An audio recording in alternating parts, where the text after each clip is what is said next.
గ్రంథమైన బైబిల్లో నుండి పేతురయ్య గారి మొదటి పత్రిక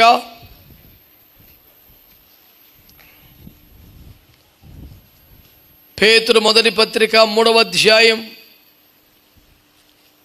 19వ వచనాన్ని చదువుదాం.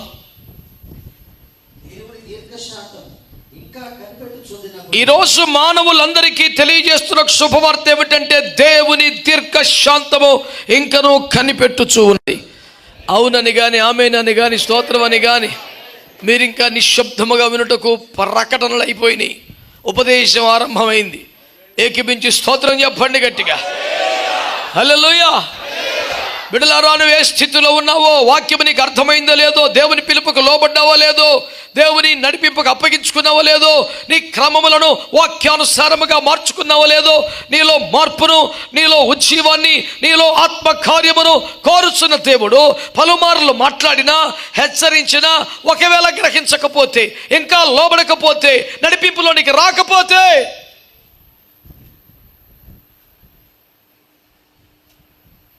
నీకు ఒక కీలకమైన సమాచారాన్ని ప్రకటిస్తున్నాడు. ఎందుచేతనో నువ్వు ఎలా పోతే నాకెందుకు అనుకోలేదు, చెప్పంగా వినకపోతే చడంగా చూడమైన లోక సామెతను ఆయన ఇష్టపడలేదు.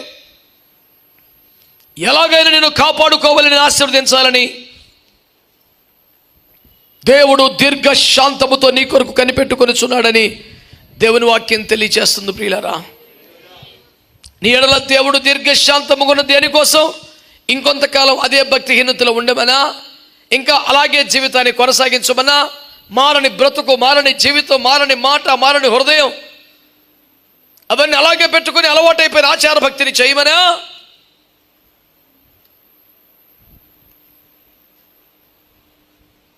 దేవుని దీర్ఘశాంతం ఇంకను కనిపెడుతోందని, అవిధేయులైన వారి కోసం ఎదురు చూస్తోందని ఈ పగలు దేవుని వాక్యము ప్రకటించుచుండగా, ఒకవేళ ఇంకా లోబడని, నడిపింపుకు రాని ఆ వ్యక్తివి నీవేనేమో ఆలోచించుకోవలసి ఉందని, అవకాశమును దాటిపోయిన తర్వాత